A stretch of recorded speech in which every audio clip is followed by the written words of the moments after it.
শান্তি, আমরা মেট্রো রেলে সরি আনন্দ পাই, আমরা আওয়ামী লীগের প্রশংসা করুম না, করবো, এটি স্বাভাবিক।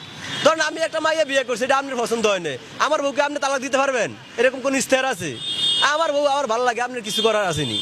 এখন আপনার ব্যক্তিগতভাবে হাসিনারে খারাপ লাগতে পারে, হ্যাঁ আওয়ামী লীগ খারাপ লাগতে পারে, কিন্তু আমার তো পছন্দ হয় ভাই, আমার ভালো লাগে, কারণ আমার ভাষায় যথেষ্ট কাজ করছে। বাংলাদেশের সর্বোচ্চ কাজগুলা মানে যেগুলা করতে মানে মানুষের হার্টবিট বাইরে দিতে, বুঝছেন, মানে কল্পনাও করে নেয়, এই সমস্ত কাজ করে আমি শেখ হাসিনা দেওয়া দিচ্ছে।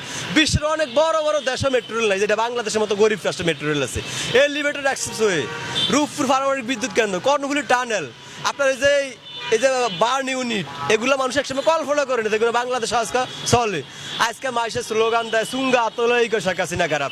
আরে বেটা দেয় মেট্রো রেল দিয়ে আয়া কস শেখ হাসিনা খারাপ, ওই মেট্রো রেল তো হাসিনা বানাইছে, লজ্জাও লাগে না বেটা? 100 মতো সময় দিছি আমরা কিছু করিয়া দেওয়া বেটা। তোরা এই জায়গা অন্তর যারা আসত সব দিকে কলিজা একসাথে কর, হাসিনার মতো একটা কলিজা হয়নি বেটা, দেশ চালানো তো সহজ জিনিস বেটা।